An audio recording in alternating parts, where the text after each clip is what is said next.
I think Kirby Smart and the Georgia Bulldogs have more of this than any other team in the country going into the 2024 season, and that's depth. After all the research I've done, I've tried to look up as many teams as possible that I think could actually compete for a national championship. And the only team that I think has somewhere close to the amount of depth that Georgia does is Ohio State. They have, I think, the best running back room in the country, the best wide receiver room in the country, but they don't have the quarterback depth and they don't have the offensive line depth that Georgia has. I think defensively, they've got a lot of really good players and they're pretty deep defensively. But if we're talking about quarterback and the offensive line, that I think keeps Ohio State away from Georgia as far as top to bottom depth all over the board, every position group, right? Georgia's got that. And I'm going to talk about that in this video, but, Texas has some really good players, but their second and third string, it's not Georgia's.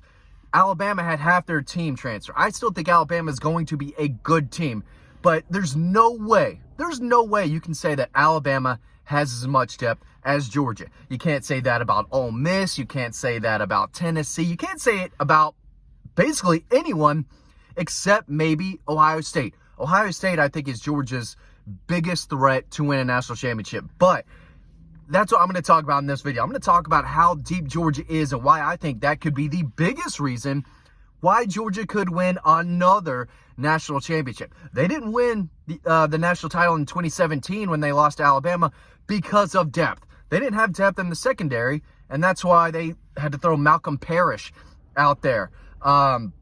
The safety, Dom Sanders, who made a lot of plays. There's a reason you never saw him in the NFL. Or Tyreek McGee. Or, again, Malcolm Parrish, right?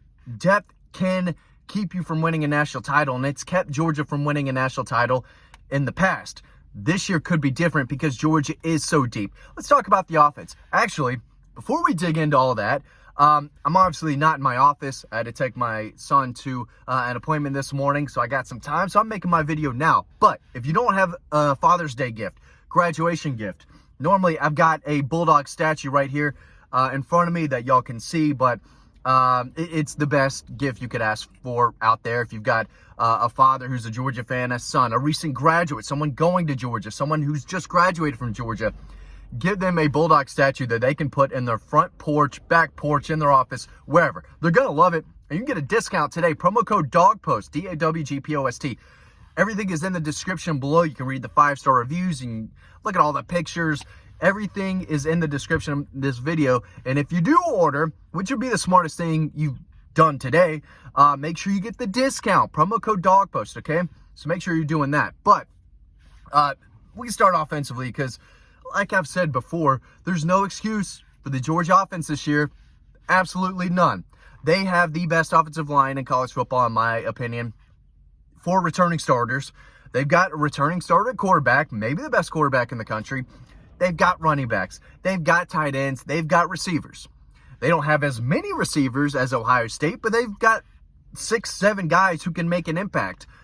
95% of programs or teams out there would love to have Georgia's wide receivers. They would love to have Georgia's tight ends. They would love to have Georgia's running back. Every program, and I don't think this is opinion, I think it's a fact. They might not say it. Every offensive line coach in the country would rather have Georgia's offensive line than their own. None of them would say it, but that's a fact. We have to live in a reality on this channel. And the reality is that Georgia's offensive line should be dominant. And I don't see another offensive line on paper that's better than Georgia's. You can make the same case for quarterback. So offensively, Georgia set. They're deep at running back. They're deep at tight end. Their second string offensive line's better than a lot of offensive lines across the SEC and across the country. They're deep at receiver. It's defensively where I think Georgia may have an issue or two, right? When you cover a national championship team like I do, and when you cover a team that, multiple times assigned a #1 recruiting class like I do, you have to kind of nitpick here. Why is Georgia not winning this game? What's the reason why? How does this program that has won 2 out of 3 national championships get better, right? You've got to find where this team may not be complete. Some might say it's on the defensive line. Michael Williams is really good, and I feel like I've made so many videos on the defensive line. Y'all are tired about it. But if you were to ask the random average Georgia fan, hey, where do you think Georgia might be weak? They might say the defensive line. That is one of the reasons why they lost to Alabama in the SEC championship game last year. They lost the battle of the trenches. They didn't have Jordan Davis. They didn't have Jalen Carter. They didn't have Trayvon Walker. They've got a really good player in Michael Williams and a lot of other guys who still have to live up to the potential that they have. But I don't think they've got a game wrecker. I don't think they've got an alpha. But they are still deeper there than most teams. They've got several experienced veteran guys. They've got a lot of hungry young players. So I don't think they're as deep as what Kirby Smart and Trey Scott would like. They did bring in Xavier McLeod, but it's not like there was this game-changing, dominant defensive lineman in the portal. Georgia fans are like, let's go get some big, dynamic, massive interior defensive lineman, or let's go get the best pass rusher out of the portal. Those guys weren't really there. If they were, Georgia would have tried to go get them, right? So they may not be as deep there as they have in the past, but this is still it's still a deep defensive line, deeper than most, deeper than almost everyone. Yet we're looking at this as a possible weakness and a reason why they may not win a national title. It's crazy, but that's what we have to do. At linebacker, a little young, right? You've got Small Munden. Well, let's start at middle linebacker first. You've got Small Munden, the senior, former 5-star. He's been in the program for several years now. He's part of that 21 class. And then next to him, you've got two very talented sophomores, guys who started against Florida State, C.J. Allen, Raylan Wilson.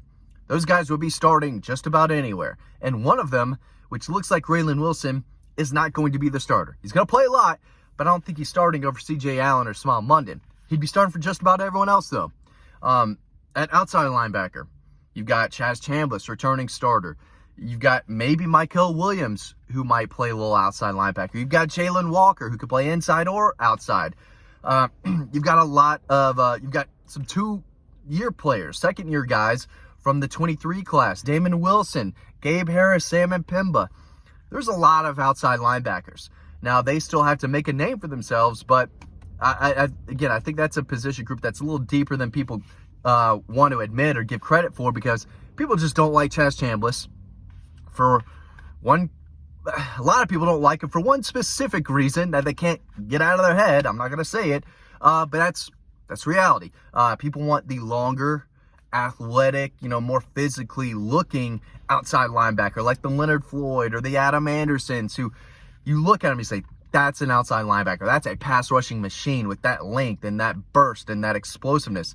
Chaz Chambliss is better than you think, and he's going to make a lot of plays for Georgia this year. So outside linebacker, I think they're fine. Inside linebacker, they're fine. And the secondary, that's a place where I think they'd like more depth as well. They've got some talented guys. They just got to find their starters. Who's the opposite cornerback? Looks like Julian Humphrey. I like Daniel Harris, though. I've said it for a while. I think he could pass Julian Humphrey, who is a year older than him, on the depth chart, because I like what Daniel Harris brings so much. But they still need to find the starter at star. Is that Janelle Aguero? Is Dan Jackson the other safety? We'll find that out. But it's whoever wins those starting positions in the secondary is a really talented player who beat out some really talented guys. But if that's the case, then you do have some really talented depth players. 5-star KJ Bolden, who's going to play eventually, going to play this year. If he doesn't start, even though he's a freshman, that's a talented option. You've got Ellis Williams, same deal. DeMello Jones, same deal. David Daniel, who's been on the roster since Nam. I hope that doesn't offend anyone. Just a little joke, all right? If someone's been around, they've been around since Nam. That's just how I say things. Justin Redd. I mean, there are guys. There are a lot of guys. Ja'Cory Thomas. The secondary is deeper than I think people realize, and we're going to see a lot of those guys play more this year. But overall, top to bottom, I'm not sure there's another program that has a second and third string up and down the roster at every position group like Georgia does. If something were to happen and they have to play a freshman, it's a freshman that other programs wanted badly. That's really good. And more often than not, it's a freshman who's been in the program for 9 months now, because a lot of them got there in December. They're not throwing out some 3-star project type that no one else wanted, right? They're never going to be in that position. They recruit the best. They develop as well as anyone. And so when you see the field, that's a talented player. Even though he may be young and make mistakes, he's going to learn and grow. So they are as deep as any team in the country. I think they're the deepest team. Ohio State can maybe say, hey, what about us? They're up there. They are a very, very deep, talented football team. But then Texas, Ole Miss, Alabama, they are full of really good players. But it's the first string. I don't tell me those teams can match with Georgia and Ohio State as far as the second level guys, second string, third string. They're not as deep. They may be close to as talented as, with their starters. Texas is not there yet as well as a full roster deep team. No one's there yet. I think if you're talking about depth, it's Georgia and Ohio State, then everyone else. I think that could be the reason why we possibly see both of these teams play for a national championship, or, in my opinion, I think one or the other is going to win the national title. Depth is important. You have to have it if you want to win a national title. Georgia's got it. We'll see if they do. Thanks for watching this video. Get your Bulldog. Get it today. Discount. Promo code DAWGPOST. Get it for Father's Day. Get it for graduation. It's the best gift out there.